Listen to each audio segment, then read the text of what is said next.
Hello guys, welcome to the new episode of my channel. আমি সঞ্জিত, তোমাদের সাথে এখন এই ভিডিওতে কথা বলবো আপকামিং বাংলা সিনেমা ধূমকেতুর মোস্ট অ্যাওয়ার্টেড ট্রেলার নিয়ে, যেটা গতকাল লঞ্চ করা হয়েছে নজরুল মঞ্চে। বেশ একটা জমকালো ইভেন্টের মাধ্যমে, যেখানে দেব এবং শুভশ্রীকে দীর্ঘদিন পরে আমরা এক মঞ্চে আবার একসাথে মঞ্চ শেয়ার করতে দেখলাম।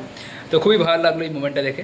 তো এখন কথা বলবো এই ট্রেলারটা নিয়ে। এটা সত্যি একটা খুবই মোস্ট অ্যাওয়ার্টেড মুভি ছিল, লংগেস্ট মোস্ট অ্যাওয়ার্টেড মুভি ছিল বলে ধরেছি। 2016-17 সাল থেকে দর্শক এই সিনেমাটার জন্য অপেক্ষা করে আছে। তো অবশ্যই এই সিনেমাটা এলো এবং আমার কোথাও না কোথাও মনে হয় যে এই সব কিছু এদের প্ল্যান ছিল না তো একটা, যে এই যে দেখুন 2016-17 এইটা এমন একটা টাইম যে সময় দেব শুভশ্রী ব্রেকআপ হয়ে যায় এবং তারপরে কিন্তু সিনেমাটাও বন্ধ হয়ে যায়।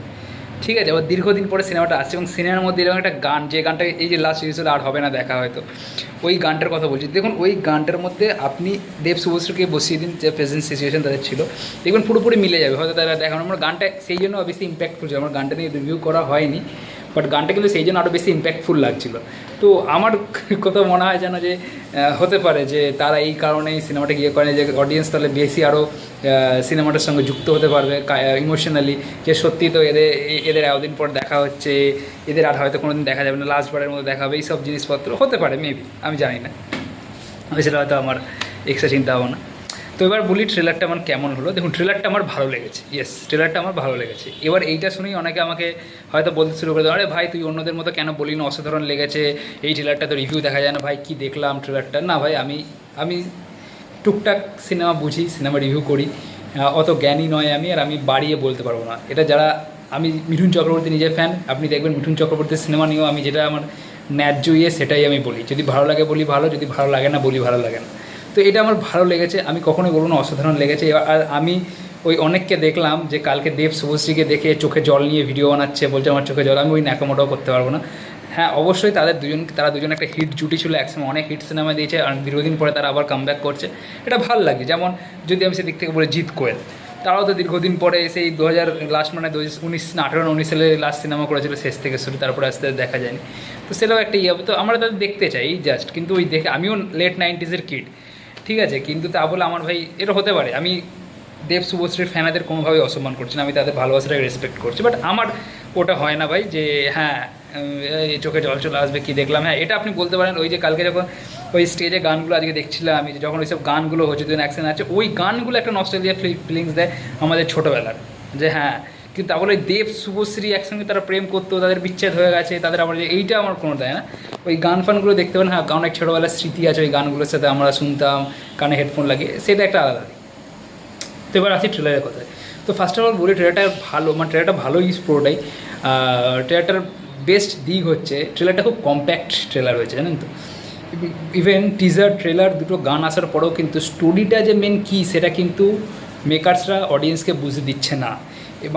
স্টোরিটা আপনাকে বোঝার জন্য আপনাকে হলেই যেতে হবে। ভানু কেন বিপদে গেল, ভানুকে আদৌ বিপদে গেছে নাকি এটা তার কোনো উদ্দেশ্য, ভানুর সাথে তার পরিবারের কি আদৌ মিল হবে, সে কি সুস্থভাবে পরিবারে ফিরতে পারবে, এইটা জানার জন্য আপনাকে কিন্তু হলে যেতে হবে। আপনি ট্রেলার দেখে সেটা ধরতে পারবেন না, ঠিক আছে। সেকেন্ড হচ্ছে এই ট্রেলারের লুক অ্যান্ড ফিলটা দেখে আপনি কোনো জায়গায় আপনার লাগবে না এটা 10 বছর আগে শ্যুটিং করা হয়েছে, খুব ফ্রেশ লাগছে পুরো। এটা আমি এর আগেও টিজারের সময় বলেছিলাম যে লোকেশানে দার্জিলিং, ওই যে লোকেশানে শ্যুটিং করা হয়েছে সেই লোকেশানটা কিন্তু খুব ভালো, এবং সেই জন্য যে সিনেমা ক্যামেরার কাজও অবশ্যই আমি বলবো যে ক্যামেরার কাজ, তারপরে এই যে মিক্সিং কালার গ্রেডিং, এই জিনিসগুলো কিন্তু ভালোভাবে তারা করেছে। নয়তো আপনি আপনি দেখবেন আজ 3-4 বছরের পুরনো সিনেমায় দেখবেন আপনার লাগবে হ্যাঁ এটা তো একটা নিয়ে ধাঁচটা পুরনো লাগবে, যে এই আগে দেখবেন প্রতি একটা যে 10 বছরে সিনেমার ধাঁচ কিন্তু চেঞ্জ হয়। দেখবেন 2013-14 সালে যেরকমভাবে সিনেমা, তো 2024-25 কিন্তু সেভাবে সিনেমা হয় না, অনেক চেঞ্জ হয়, ঠিক আছে। বাট এখানে কিন্তু সেই জিনিসটা লাগে না, আমি জানি না সিনেমা হলে গিয়ে সেটা লাগতে পারে কিনা সিনেমাটা পুরো দেখার সময়, বাট এখানে কিন্তু সেটা লাগছে না। তো সিনেমার লুক অ্যান্ড ফিলটা খুব ভালো, একটা ফ্রেশ ভাইব দিচ্ছে আপনাকে। আর যেহেতু দার্জিলিংয়ের মতো সুন্দর লোকেশানে শ্যুটিং হয়, সেটা কিন্তু সিনেমার সৌন্দর্যতার একটাকে যে বলে না ফার্স্টে দর্শনধারী, সেই জিনিসটাকে কিন্তু খুব ভালোভাবে ফুটিয়ে তুলছে। সেইটাখানে কিন্তু এই সিনেমাটা গ্রেড পায় পুরো। এরপর হচ্ছে অ্যাক্টিং।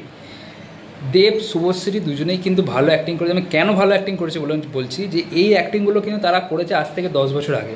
আজকে তাদের হয়তো অ্যাক্টিং আরও ডেভেলপমেন্ট হয়েছে, কিন্তু 10 বছর আগে তখন কিন্তু তারা কিন্তু ফুলি কমার্শিয়াল স্টার ছিল।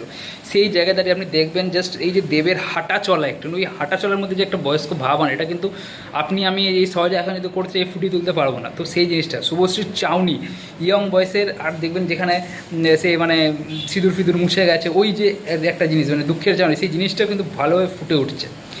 এবং যার কথা বলতেই হয়, যে এখানে বলতে পারেন যে ছক্কা খেয়ে, সেটা হচ্ছে রুদ্রনীল। রুদ্রনীলটা মানে ফাটিয়ে দিয়েছে, পুরো ফাটিয়ে দিয়েছে। ওই যে যে ভানু তুই ফিরে আয়, ওই যে আকুতি, বাপরে ভাব ভাই, ও সত্যি বলছে ওই সব সিনগুলো। প্লাস এখানে চিরঞ্জিত বাবু রয়েছে, পরমব্রত রয়েছে, প্রত্যেকেই নিজের জায়গায় ভালো। তো অ্যাক্টিং কিন্তু খুব ভালো হয়েছে। ওভারঅল যে পুরো ট্রেলারের মধ্যে যেই জিনিসটা রয়েছে, এবং এটা কিন্তু আপনারা যদি ভাবেন যে এটা একটা ফ্যামিলি ড্রামা টাইপের, না, এটা ফ্যামিলি ড্রামা না। হ্যাঁ, এটা একটা ড্রামা ওরিয়েন্টেড মুভি, যেখানে বেশিরভাগ জায়গায় ড্রামা থাকবে, বাট সেই ড্রামার মধ্যে কিন্তু যেমন প্রেম আছে, তেমনি বিচ্ছেদ আছে, তেমনি তার সঙ্গে একটা হিউজ রাজনৈতিক ব্যাপার কিন্তু আছে। এখানে টেরিস্টদের একটা অ্যাঙ্গেল আছে, এখানে মানুষের বিপথে চলে যায়, কেন সে চলে যাচ্ছে, সেখানে একটা রাজনৈতিক অ্যাঙ্গেল কিন্তু রয়েছে বড়। এবং ট্রেলারের মধ্যে কিছু কিছু শট আমার খুব ভালো লাগে, যেমন ফার্স্টে যে ওই যে তুষার মানে তুষার ঝড়ের যে সিনটা দেখানো রয়েছে, ওই দেব যে যাচ্ছে হাতে মেশিন গানটা রয়েছে, ওই সব সিনগুলো কিন্তু খুব ভালো লাগছে দেখতে। ওভারঅল ট্রেলারটা কিন্তু বেশ ভালো লাগছে। এবার আপনাকে কিন্তু সিনেমাটা সিনেমা হলে গিয়ে দেখতে হবে। 14ই আগস্ট সিনেমাটা আসছে, এবার সেদিন ওয়ার 2 এবং কুলিও রিলিজ হচ্ছে, তো অনেকে আছে যারা ওয়ার 2 কুলি দেখতে যাবেন। আমি বলবো না যে কখনোই হ্যাঁ ফার্স্টে গিয়ে দেখুন এই সিনেমাটা, বাট আমি বলতে পারি যে যারা খাদান দেখতে গেছিলেন, আমি সেই অডিয়েন্সদের বলতে পারি যে আপনি খাদানের থেকে দুগুণ ভালো একটা সিনেমা কিন্তু এই যে ধূমকেতু দেখতে চান তাহলে দেখতে পাবেন। তার কারণ সিনেমার ডিরেক্টর কৌশিক গাঙ্গুলি, তার কারণ এই সিনেমার মধ্যে একটা মানে কি বলবো ডেপথ আছে ইমোশনের, সেই ইমোশনের ডেপথটা যদি কানেক্ট করতে পারে, এবং আশা করি করবে, কারণ কৌশিক গাঙ্গুলি ডিরেক্টর ভাই, ঠিক আছে। তো সেই ক্ষেত্রে কিন্তু এটা অডিয়েন্সের সঙ্গে ভিউজভাবে কানেক্ট করতে পারবে। হ্যাঁ, খাদান সিনেমাটা কেন কী হয়েছে, খাদান সিনেমাটা চলেছিল হাইপের জোর। খাদানের মধ্যে কিন্তু এক্সট্রাঅর্ডিনারি মানে কিছুই ছিল না। ওই টাইপের সিনেমা আমরা অনেক দেখেছি, সাউথে দেখি, এখানে থেকে প্রচুর। সিনেমাটা চলেছে হাইপে, যেমন সাইয়ারা চলছে, হাইপে চলছে এইসব সিনেমাগুলো, ঠিক আছে। দেখতে এই হ্যাঁ মানে কিছু লোকের ভালো লেগেছে, তারা আবার 10 জনকে বলছে হ্যাঁ ভাই হেভি হয়েছে, তাদের মধ্যে 2-1 জনের ভালো লাগে, তারা আবার কি আরও 100 জনকে বলছে হেভি লাগছে, এইভাবে চলে সিনেমা, ঠিক আছে। বাট এই সিনেমাটা কিন্তু সত্যি ভালো সিনেমা হতে পারে, ঠিক আছে। তো অবশ্যই আপনারা ওয়ার 2 কুলির সাথে সাথে অবশ্যই ধূমকেতু দেখুন, আশা করি আপনাদের ভালো লাগে। দ্যাটস ইট, আজকের ভিডিওতে এইটুখানি, দেখার পরে ভিডিও ভালো লাগবে অবশ্যই লাইক করবেন, চ্যানেলটাকে সাবস্ক্রাইব করবেন। Thank you.